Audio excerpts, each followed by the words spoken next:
Hi, everybody. It's T Falcon Napier. Welcome to the Oracle of the Self. This is session 38 of your training. And today we're going to pick up where we left off on the subject of the nature of change. And so last time we were talking, we were looking at these, I'm going to call them kind of circles of influence, if you will. So just to recap things, we're trying to illustrate the point that change is at the heart of relationships. So we're surrounded by people who are trying to get us to make some sort of a change, and whether they're doing it in a very calculated and deliberate sort of way as a advertiser or any political leader, whatever, is trying to get us to actually change our behavior, a doctor trying to influence our behavior. Most of the time, it really is just people around us in our daily lives who, for some reason, think they know better than we know. And so they're trying to influence us one way or another. Well, as these people attempt to influence us, we have a response to it. And that response is something that we're either going to feel positively about it, that we think that what they want us to do is actually a good idea. We might feel negatively about it. We might think it's a bad idea. We might feel neutrally about it, but we don't feel automatically resistant to every single change that someone is trying to get us to make. We feel differently about them. And so I did encourage you guys last time around to pull out a piece of paper, make a list of everybody in your life and what they're trying to influence you to do. And sometimes, by the way, one individual will be trying to get you to make multiple changes. So they might get a lot more line items than just one. And you're not going to feel the same way about every one of the things that that person wants you to do. You might feel positively about some of them and negatively about others, etc. So there isn't this automatic resistance to change. So that's where we left off. Anyone have any questions, comments to share about this particular thought? No? Makes sense? Plenty of evidence in your own life that this is true? Yep, Yep. absolutely. Now, again, if you were a regular class, we'd break out and we'd have people discuss this at their tabletop. Why do you feel negatively? Why do you feel positively, etc. But once they get that out of their system, we then move on to the next question or the next glance at this. And that is that not only are you surrounded by people who want you to change, you are in turn trying to get everybody around you to change. So whether it's parents, teachers, your spouse, your friend, I mean, it's the exact same list we looked at before. It's just a two-way street. So trying to get kids to change, grandkids as the case may be, your siblings, your pets, whoever it is, that you're surrounded by people that you are trying to influence to change. Now, it's true, you're not always trying to get everybody to change, but nevertheless, if you just take inventory on any given day of what kind of interactions you're having with the world out there, what kind of things you need to get taken care of. There are many, many, many things going on where you are the one who wants somebody else to make some sort of a change or an adjustment. Fair enough to say? Yes? Yes. Yeah. Now we have circles for that. And so again, it's just you in the middle. You're surrounded by a bunch of people. Forget 8. This is just for the point of the exercise. Again, pull out a list, a whole piece of paper, fill it all out. Who are all the people that you're trying to influence?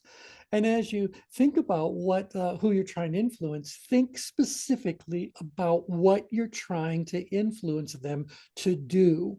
So remember, everything we work with in the world of tension management is activity specific. And so got to be activity specific. You're trying to influence so-and-so to do whatever. You're trying to influence so-and-so to do whatever. And, maybe a certain person, you're trying to influence them to do multiple things. Maybe there's multiple people that you're trying to influence to all do the exact same thing. But one way or another, the relationships that you have with other people have this change element kind of at their core.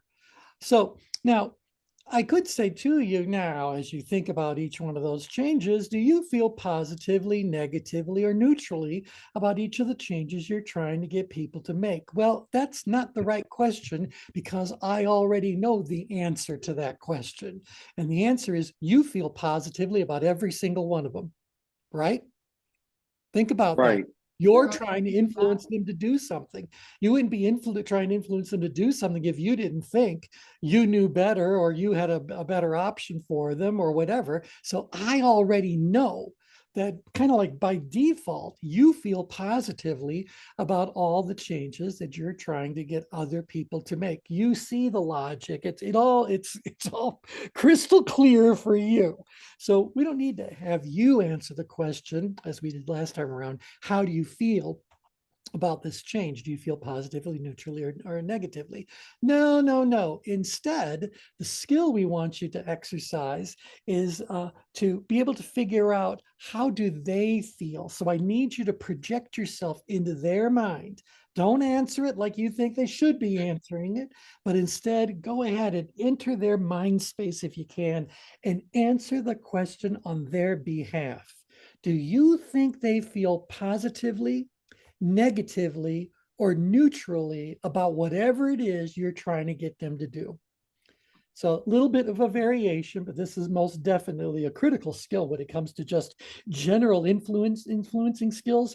If you want to be effective at influencing anybody to do anything, it's not about you just harping on and on about whatever you think is the positive aspects of whatever it is you're advocating. You got to figure out how to understand where their mind is, because ultimately influence is not a one size fits all kinds of thing. You might need to come up with a different form or shape or angle of presenting your idea to a person or an influencer. So you got to know where they're at. You got to meet them where they are. Okay, thoughts about that?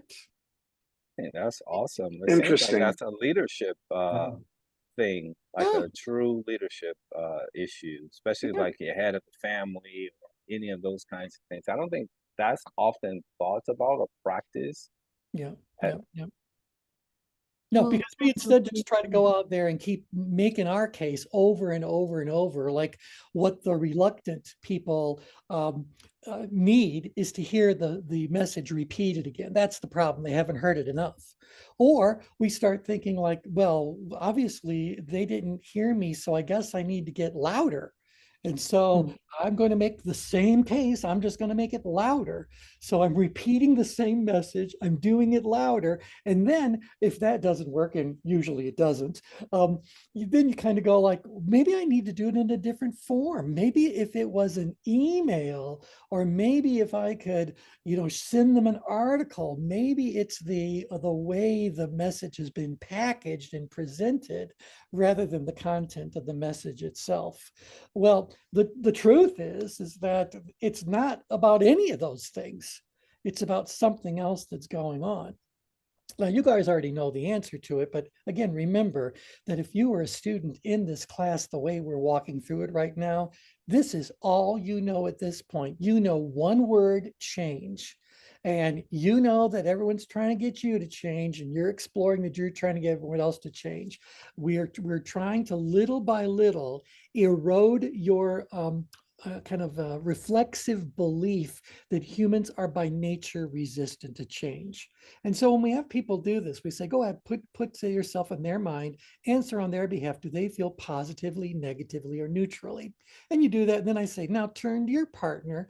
And what I want you to do is focus your kind of discussion with them only on the minus signs that you've listed there. Why do you think that Dave or Mary or whoever is not on board with what you want them to do? What's really going on? Why are they resisting that particular change? Meanwhile, keep in mind, John, well, Becky's on the fence, but they feel positively about this change. So again, we're trying to accomplish some multiple things. One very quietly, and that is getting rid of this belief that people have that people are resistant to change, and instead open themselves up to understanding that while people may not be resistant to change, we do encounter resistant people.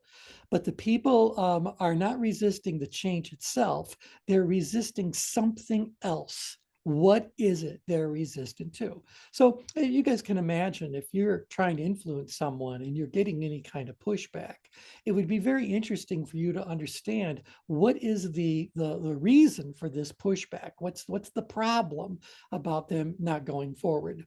Now, I don't mind telling you that as this is all happening and I'm wandering around an audience listening in on their conversations, I am hoping that someone is automatically going to share one word, that the reason why Dave is resistant, the reason why Mary is resistant is because they don't want to lose something. What do they not want to lose? Control. Control. That's what it is. Or it may very well be that the reason why they're resisting is because they feel that the change you want them to make is going to take control away from them. So one way or another, what they're resistant to is a loss of control. So whether they're going to lose it, whatever, this is what they're really concerned about, that they're going to lose the control they already have or not gain any control as a result of doing whatever it is that you're suggesting that they do. I would say, See, I always liked the learning element of that people will not change unless they perceive that it's in their best interest. well, right. And so how would you translate that phrase, in their best interests? There you go.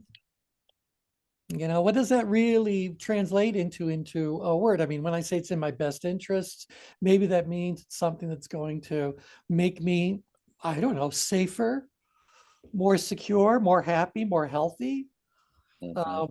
Yeah. And in the case of someone who's suffering from a misrepresentation or a myth or a conspiracy theory, Yeah. Yeah. they're going to have to face reality, which is that's what they're resisting, facing reality. Exactly, exactly. 'Cause people have confirmation biases. There's all sorts of things going on about people having resistance to, if not an inability to accept truth. And so it's all based on, in fact, I thought I started this conversation with the circle where I said, you know, there's a progression that humans move through, and this is where it all, I think, come to fit in. Humans start off with certain beliefs. Where they got those beliefs from, we could talk about more deeply later, but these beliefs end up leading to values that align with their beliefs. So now I've got my beliefs and I have my values. Well, those values lead to biases because sooner or later, information is going to be presented to me in the world around me. And as that information is being presented to me, there's a whole process where I'm trying to evaluate that info, and it could be as factual, truthful, real as anything has ever been. But that doesn't mean I automatically accept it. What I do is subject that truth to my biases. And my biases came from my values. And so I'm going to more likely accept something as being true if it matches the beliefs and values I already hold dear. And if this so-called fact or real truth, just say the absolute truth, goes against some belief or value that I hold very deeply, well, then I'm going to reject it altogether. And there may be little, if anything, you'll ever be able to do to change my mind. Well, those biases that again lead to the way truth is processed ends up resulting in people making certain choices or making certain decisions, making certain choices, and then displaying certain behavior. So it really is in this little middle piece. How do our values lead to the formation of our biases and logical fallacies and some other things that come into play when it comes to scrutinizing truth? Because that's going to dictate how I go about processing and accepting, denying whatever that truth happens to be. That's a little bit of a tangent, but that's part of what people could be resistant to. It goes against their values, it goes against their beliefs, it goes against their biases, and That's why I like this particular one, because for me it gets into, I call it the the YFM, right? The what's in it for me. what's in it for me? Yep. And that's what people are always tuned into, from that subjective perception that you just described. But then the other side of the coin is this objective reality. And how do we get to that if I don't understand the lens at which they're looking through things. And so that becomes a practice.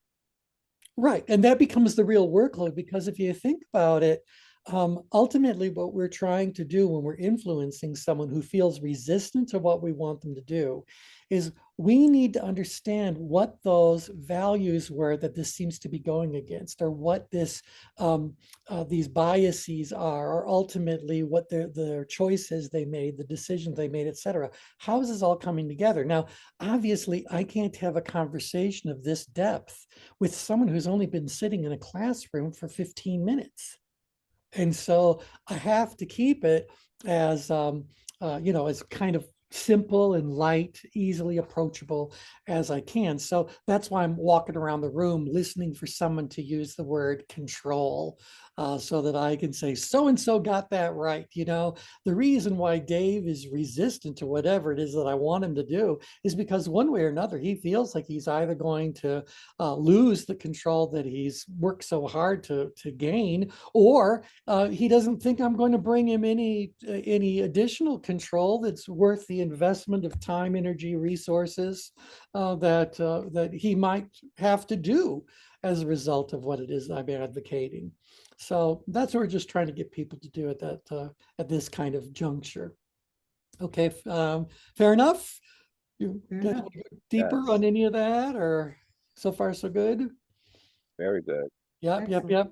And so all you are right. So I forget what phrase David used, but what's in it for me? These are all just ways that people are expressing the desire for control. And that's why I even say to sales audiences, you guys do understand that as sales professionals, you do not sell objects. You don't sell the thing itself. You sell the control that thing can bring you. So if you really want to sell more and sell it more quickly, stop talking about the thing and start talking about the control that the person will gain or will protect, or if they don't do something, maybe the control they're going to lose if they don't buy whatever it happens to be. Stop talking about the thing and start talking about control. And now you're getting, right into the meat of what really matters. I Thoughts like about that? that. That's Yeah. what the gurus from Harvard, like Clayton Christensen, whose work is all about innovation, and he tell organizations, well, he passed away now, but he tell organizations, to your point, people don't buy products, they hire products to do something for them. Well, yeah, that's a good way to think about it. Yeah, a good way to think about it. So yeah, but that's it. Stop selling the thing. Talk about control, and you'll be a lot closer to the decision. By the way, if you don't stop talking about the thing, you're going to drive your prospect crazy, and Mm, they're going to be believing every single moment, and get stronger as the moments pass.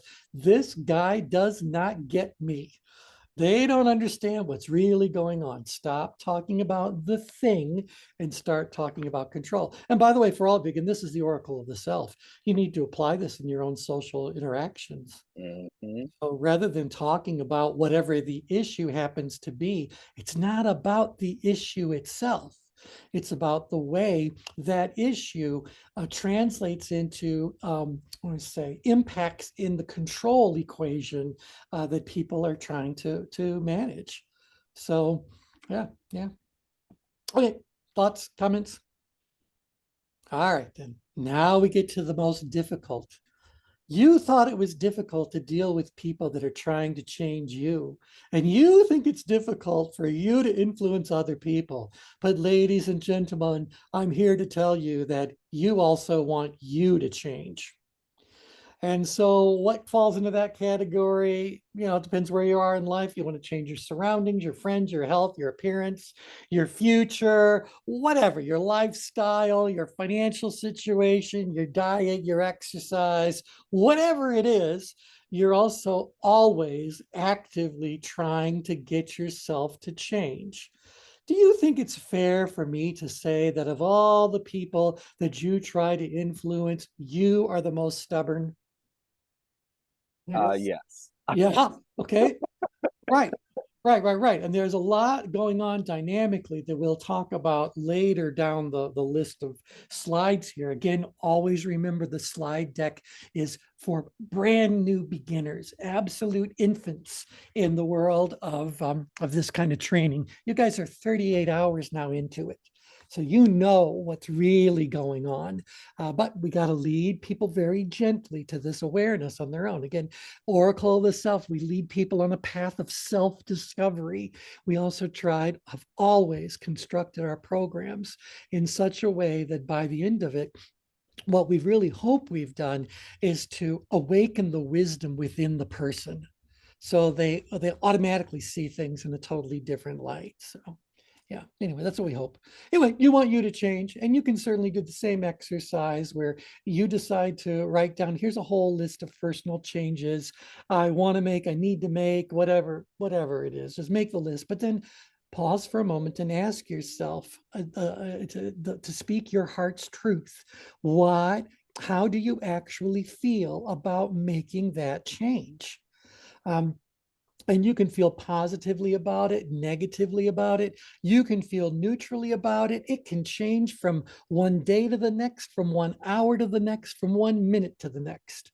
But there is always this evaluation of change. There's always this balance of scales. If I'm going to do this, is it going to cost me more than it's worth? Do I really need to do it? Is it going to bring me greater control? And I think we can all apply something to our life. And in fact, at this point, I would normally say to the audience, I want every one of you to think about a personal behavioral change that intellectually you completely know that if you made it, you'd be better off.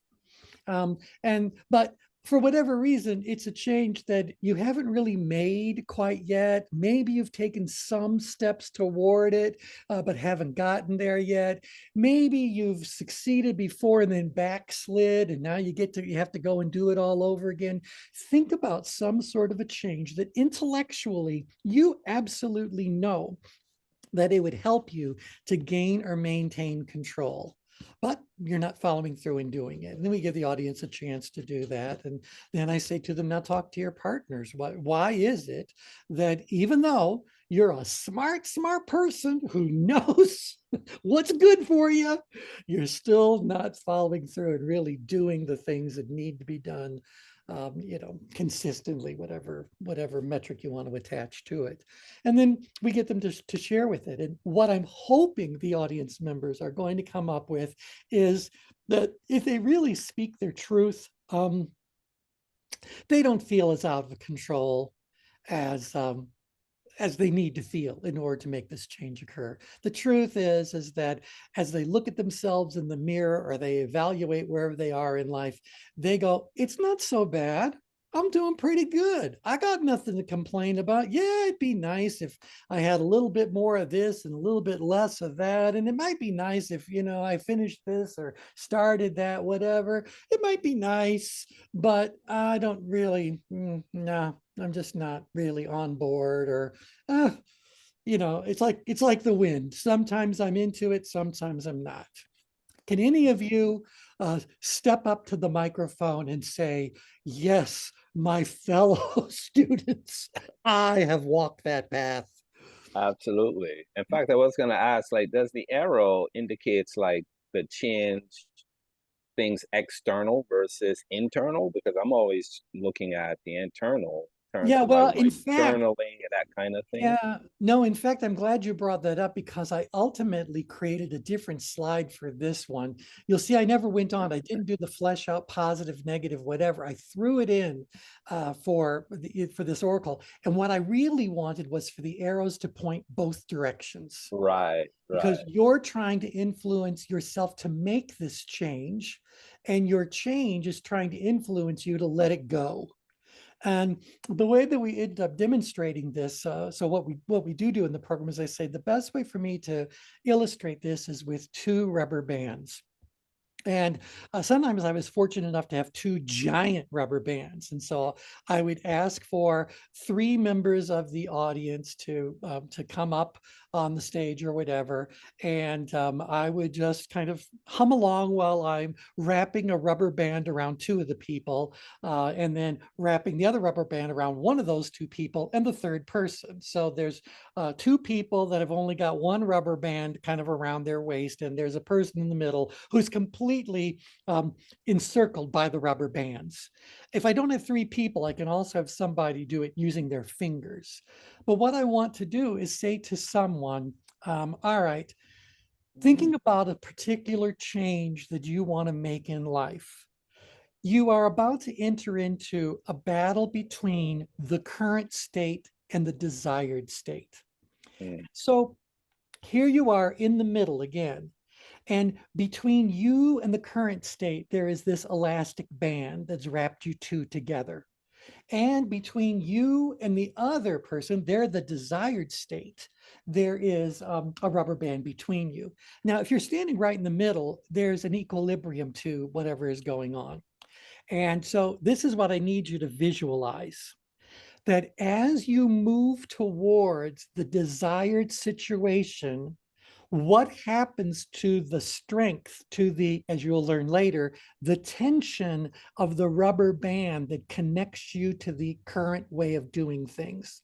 Is that tension, is that energy building up, or is it relaxing? Building up. So as you proceed towards a given goal, there is going to be an element of pull back to the way you've always been. Okay, you guys can all imagine that. Meanwhile, as you move, let's say now, because of that tension, you move back towards the current way of doing things, you backslide. Well, as you backslide more and more and more and get closer and closer to that, what happens to the pull in the rubber band connecting you with the desired thing you want the most? You with me? So now what's happening is that the rubber band between you and the current situation has relaxed, and the rubber band between you and the desired situation has increased. People pay attention to where they find their tension. And so quite literally, as we move towards a desired situation, the desired situation's pull becomes weaker and weaker. And the pull to the old way of doing things or the current way of doing things, depending on the time frame, becomes stronger and stronger. So what lesson would you pull out of that little demonstration of physics to help someone understand why they may vacillate between their current situation and making the changes they want to make in life? Anybody want to throw out what's really going on? What's this illustrating? What's this telling us? You need to get out of your comfort zone. Comfort zone. Yeah, and you're going to find it uncomfortable as you get out there going after whatever the comfort zone happens to be. Now, Maybe they feel like they're gaining more control with the old way. and they might, because you know what? Maybe they were originally, the new way of doing things is to practice a different exercise routine. But in the first, they're very excited about it, but they decide to go out there and do it. But that means they're also probably not doing the old routine. And so as they move towards the new routine, what happens to the pull on the old routine? It actually gets stronger. You guys with me? This is really important to lock in. So as we move towards a particular desired outcome. I think we need visuals. Yeah, okay. We need rubber bands. We need rubber bands. Yeah, I actually seen the image of this, and they had called it creative tension was the image. I'll have to send it to you, and it was under creative tension, and it was subtitled like this personal mastery, and it had current reality. So the rubber band was around 2 fingers, and had current reality, vision of the future, and on the current reality side, had not enough tension equals little to no improvement, and then 2 month tension on the other side equals stress and possible burnout. But they had coined it creative tension is what they wrote in the middle of that demonstration with the rubber band. All right, let me do something here for just a second. It would be helpful to then take that rubber band and put it around your wrist, because sometimes people just fall into habits out of habit, right? They don't. Oh, think. yeah. So you put that rubber band around your wrist and then you snap it to remind yourself, or you see it to stop what you're doing, whatever it is you do.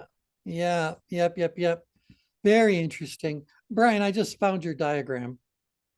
Did you?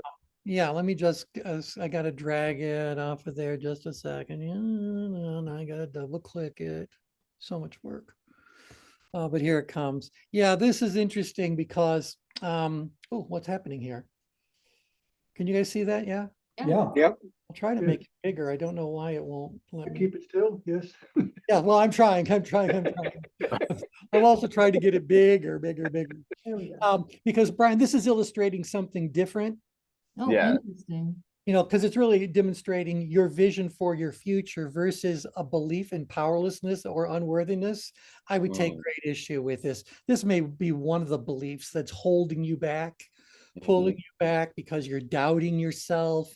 You don't believe you deserve to have a particular thing. So what it's describing is real. It's just illustrating a different point. So what I'm really just saying is that over here on the far left, you have the old way of doing things that brought you its own set of comfort. It brought you its own set of results. Whatever it is, your old way of doing things was working to at least a certain degree. And so there is this attachment that you have to the old way, or perhaps the current. I wish I wouldn't say current, because it's not the current. You're in the change agent position. You're the ones who are saying that you need to make this change. So you're at least declaring in the moment that you're willing to walk away from the old way of doing things and walk toward the new way of doing things.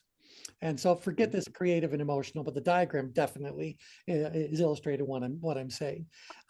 So you have this desired outcome. As you move towards the desired outcome, you make progress. What happens to the tension in this rubber band on the right side? Less and less. It lessens. And simultaneously, what's happened to the tension on the rubber band connecting you to the old way of doing things? Yeah, that Grows. tightens. It's strengthening, which is in effect pulling you back or slowing your progress forward, or perhaps even a combination of both. You with me? Yeah. Yeah. Let me give you a specific example of this so you can see this. Now, I don't know if we talked about this in the Oracle of the Self, but happy to if you guys want. But I talk about that we can put changes into two basic buckets. Those two buckets are labeled incremental benefit and all or nothing benefit. So when you think about making certain changes in your life, whether you're actually going to ever experience a benefit from it could either A, require you to get all the way to that goal, or you might as well never have even started. So it's an all or nothing kind of proposition. The benefit only happens when you complete the task. But there's other things, in fact, I believe it's the vast majority of things that are offering us incremental benefits as we approach the desired situation over here on the far right. So I'll give you an example of this. Here I am in the middle. I got my current situation where I kind of like how I live and what I'm eating, and I'm looking good and I'm feeling good and all that kind of stuff is going on. But my head right here, where I am, I guess I'll say it, why I'm on this change spectrum is because I think I could still lose 20 pounds. I think I'd be healthier if I lost 20 pounds. I'd look even better, all that kind of stuff. Need to lose 20 pounds.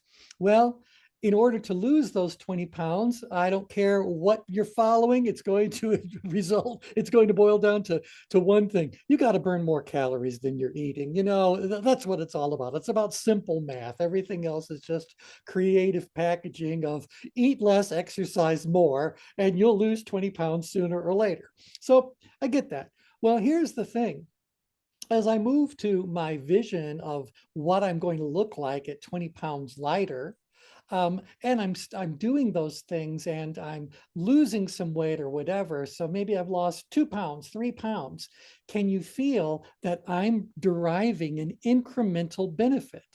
I might not have lost 20, but I've lost 3 or 4, right? Exactly. Absolutely. Incremental benefit. Unfortunately, while this incremental benefit is there, the pull on me to go even further is becoming what? Stronger or less?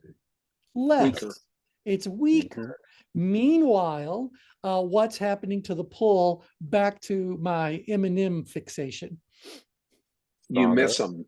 Yeah, I miss them. I need my M&Ms. Oh, I can have a cheat meal. I can have a cheat day. This isn't going to change. Nobody gets fat from having one burger, and nobody gets healthy by walking on the treadmill one time. And so, Right, right. this is it. So it pulls back. Why do most people never get all the way to their goal? Why do they suffer from this 80% existence that we've talked about on some of the calls? It's all about tension management. If Yeah. you really want to get all the way to that desired outcome, you have to at least temporarily sever this tie altogether, Mhm. right? Yeah.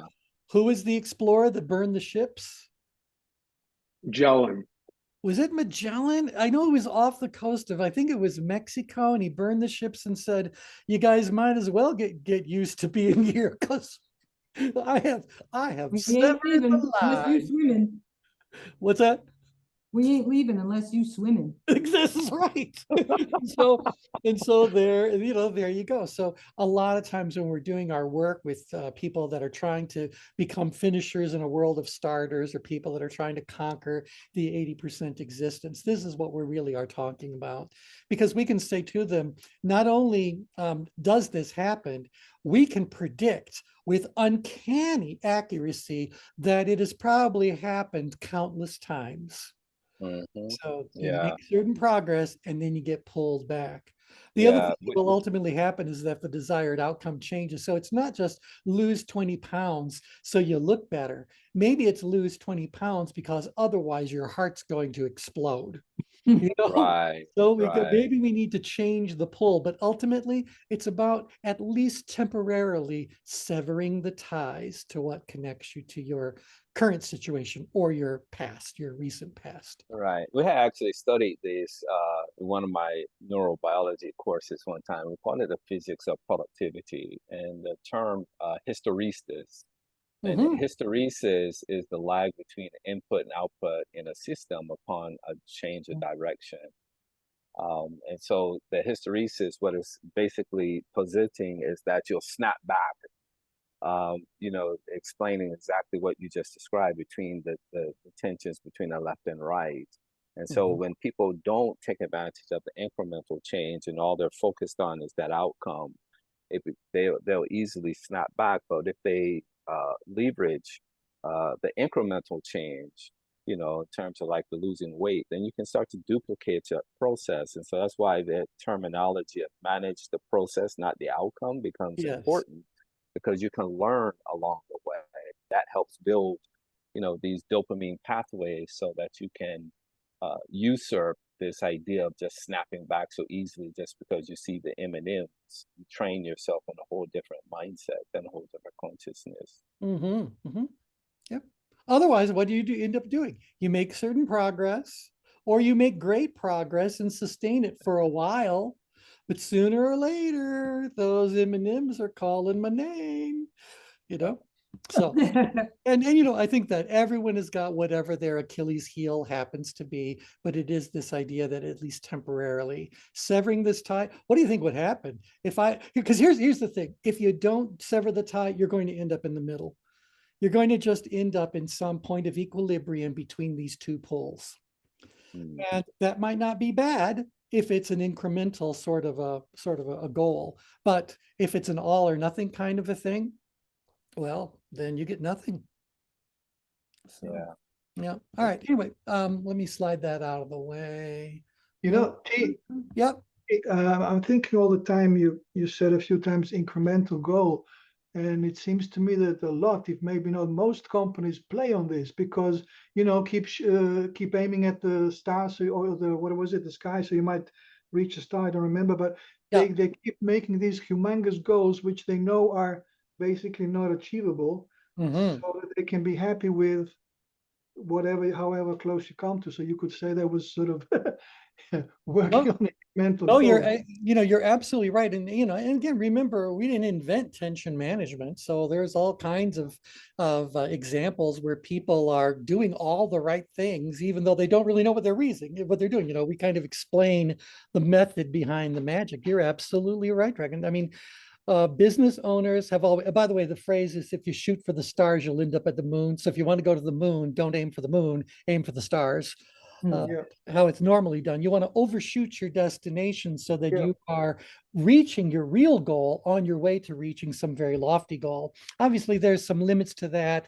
Like, for example, I can tell you in my own sales history, very, very long ago, I sold a tremendous amount of word processing systems against my quota. It's because I landed the 3 largest companies in my territory at the time. And so against a quota of like $600,000 at the time, I sold $16.5 million worth. Well, now, yeah, and so it was really remarkable. It was a very good year. Yeah, anyway, but the company had this automatic policy that next year's quota is set at 110% of the prior year's performance. Yeah.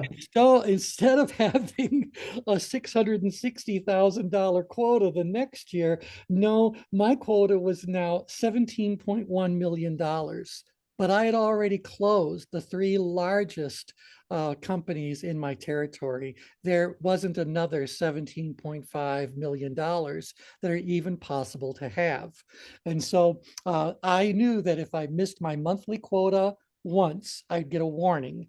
If I missed my new monthly quota twice, I'd be written up, and at the third miss, I'd be fired. So I know they didn't like paying me the commission on those big sales, and so they were actually trying to get rid of me. So they never Exactly. I was going to say, how many high achievers did they lose, and how right, quick?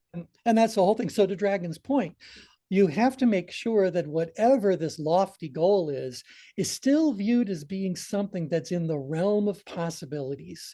Because if it's too just insane, then you're going to have a person who's going to go, I'm sorry, I'll just apply a little logic here and tell you that's not going to happen ever.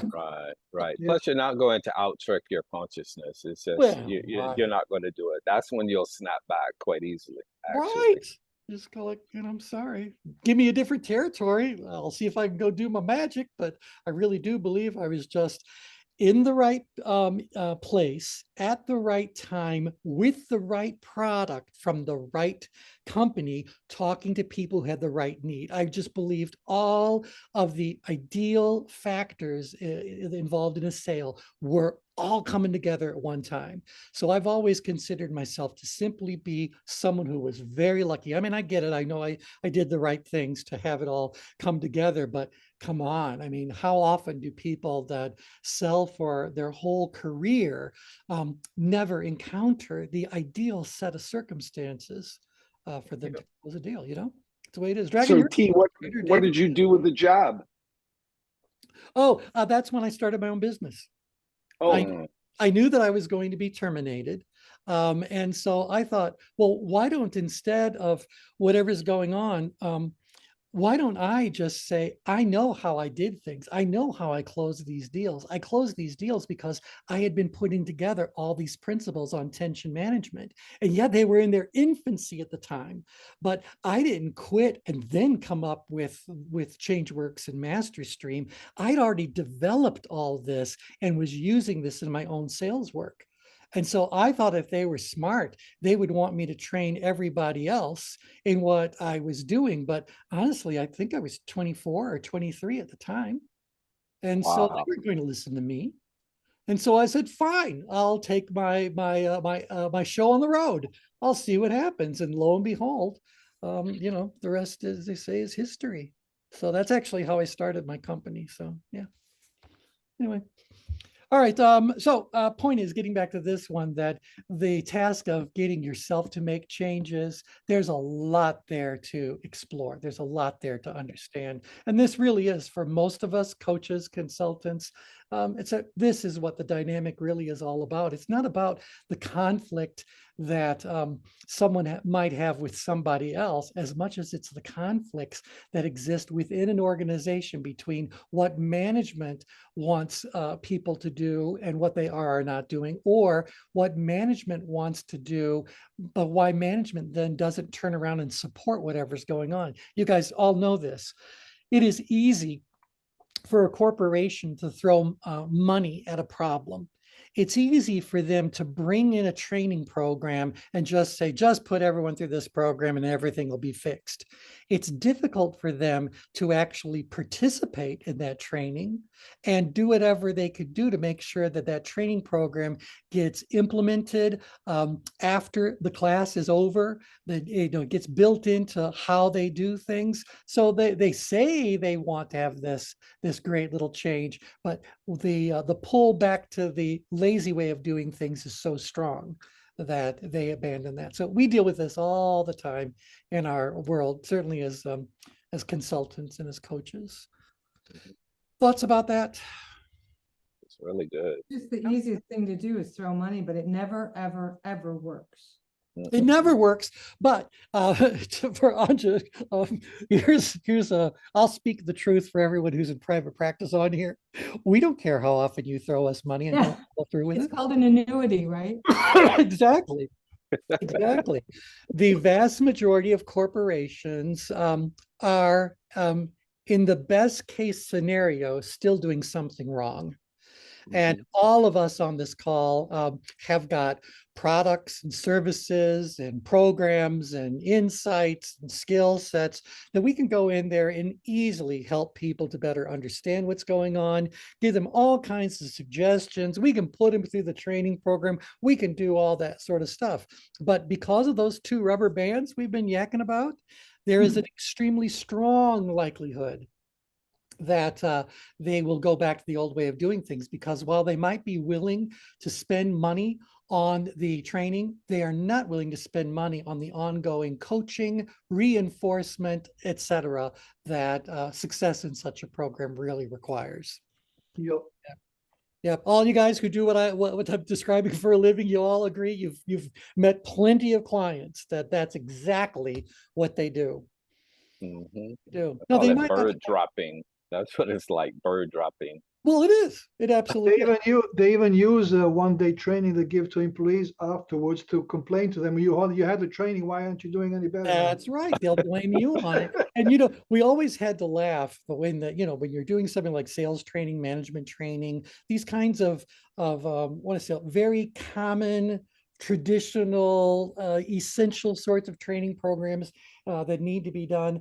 It always blew my mind how these companies can insist on someone having a 4-year university degree to even be interviewed, but they expect them to learn how to sell in a 1-day training program. Right.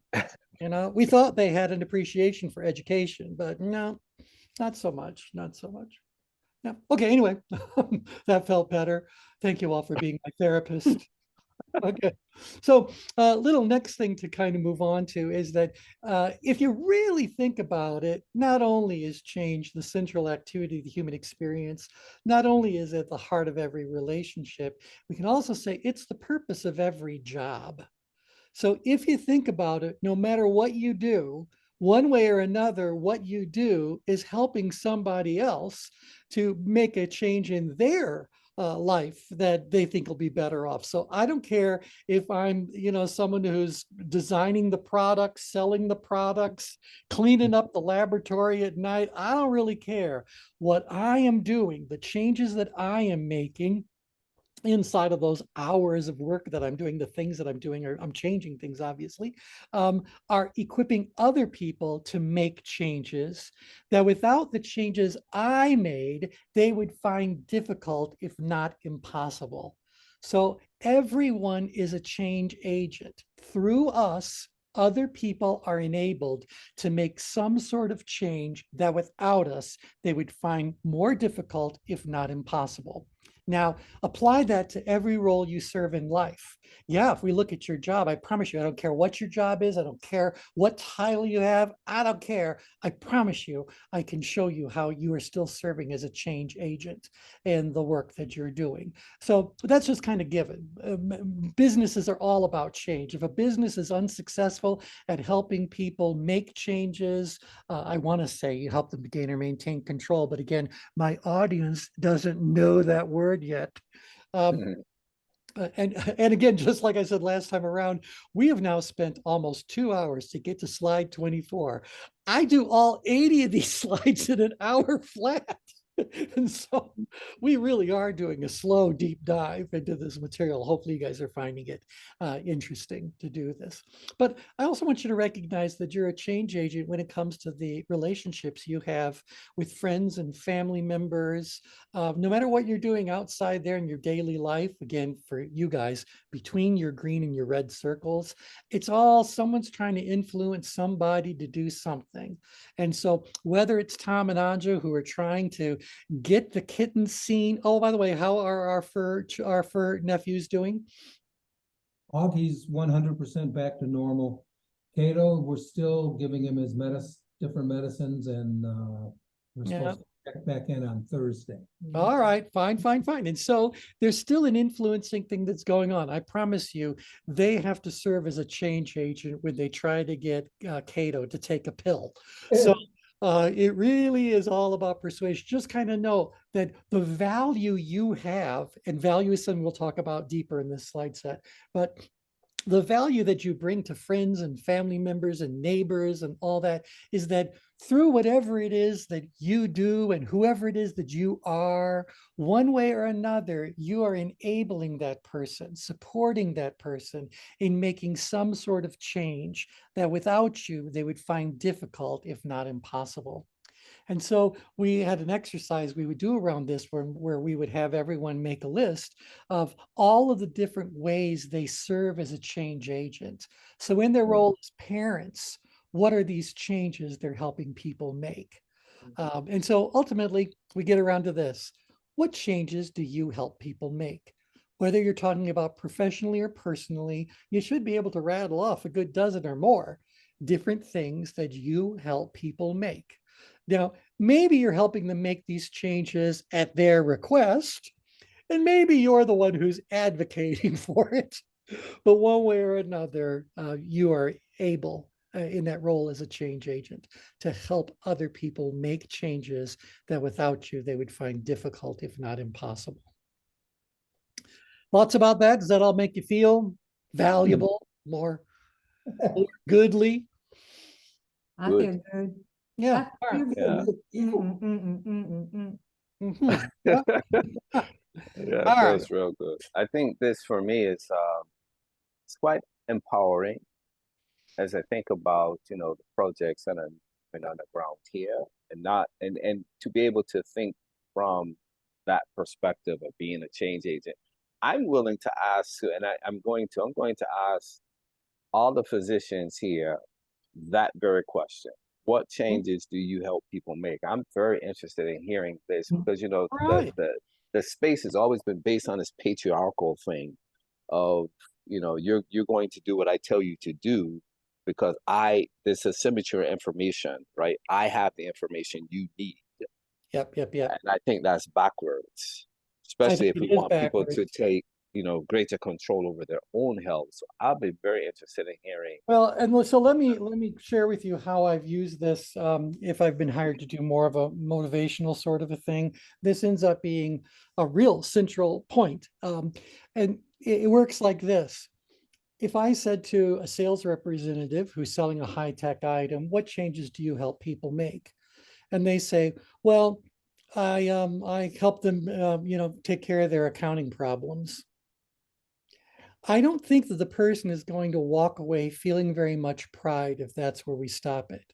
And so I dig deeper and I say, and by helping them get that issue taken care of, what else happens in their world? What happens in their company? What happens with their employees? What happens with the impact that the organization can have on others, that can have on culture and society? You know, I want them to realize that what seems to be a very simple transactional sort of change can actually awaken a whole stream of transformational sorts of changes. Your act of selling that product didn't just bring them whatever the issues with their accounting under control. Look at everything else it did. So your role as a change agent ends up being far more widely impactful than anyone really imagines it can be. And it's kind of fun when you get people to realize that what they do, like I was working with a bunch of financial planners, and I said, so what do you help the families do? Well, right now I help them save money for their children's education. Is that what you really do? Or what's the real, series of changes that allows, that enables, all because you served as a change agent? You with me on this, everybody? Yeah. Rippling, right?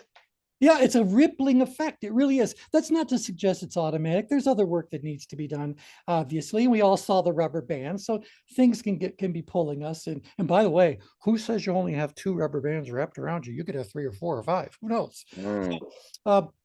Nevertheless, there you are being pulled in other directions. So there's work to be done, but we really want people to own that what they really are is not just a transaction. So let's say that you guys are working in some kind of a social sort of a club that you belong to or whatever, and your whole job is just you volunteer to help the club run to take care of whatever it seems to need in the moment. Is that really all you do? You just do these little transactions? Or is the fact that you do these transactions something that awakens, again, our phrase, that enables others to make changes that without the changes you made, without the things you did, they would find difficult, if not impossible? So the people that are taking attendance at yoga aren't just taking attendance at yoga. They're enabling a whole group of people to actually access that training, benefit from whatever the health outcomes happen to be, et cetera. All right. So enough on that. You guys get the point there? Yeah, Yep. powerful. Really, yeah. All right, so I just have 2 slides left that I want to just show you before we do that. So at this point, what I say is so if it's true that change is the central activity of the human experience, if it's true that change is at the heart of every relationship, if it's true that change is the purpose of every job, and it's also true that people aren't resistant to change, then where does all this resistance we encounter come from? I'm not suggesting that there's no resistance. I'm just saying these people are not resistant to change itself. They're resistant to something else. So to get to the answer, I want you guys to consider this one question. What does someone want as a result of making a change? So if we scroll back and we look at our little clusters here, what do these people that you're trying to influence actually want as a result of making that change? If they're trying to influence you, what is it that you want as a result of making the change they want to occur? And if you're just trying to influence yourself, what do you want? The bottom line question, what do you want as the result of making whatever that change is? And the answer to that question now sets us into the next section of the nature of change. You guys already know the answer, yes? Yep. Yes. Yep. And so we're going to do a deeper dive into that. So keep in mind that this whole concept about change, I can easily cover this in 3 to 5 minutes with a brand new audience. To go through this in this level of detail, 2 full hours just on this, leading up to and talking about change. I hope you guys realize that there's a lot of insight, there's a lot of substance, there's a lot of truth in what it is that we're actually revealing in this deep dive. So hopefully that's what we're accomplishing. Thoughts, comments before we're done? Great stuff. Yeah, Really, powerful. lots of food for thought, man. Yeah, good. Well, then next week we're all going to be talking about this one word. What's control? What's it's got to do with it? All right. Okay. Thanks, everybody. Take care. Thanks, Steve. That visual. Have a good day, everyone. Glad you liked Yep. that. Great. Thank you. Thank you. Double donuts.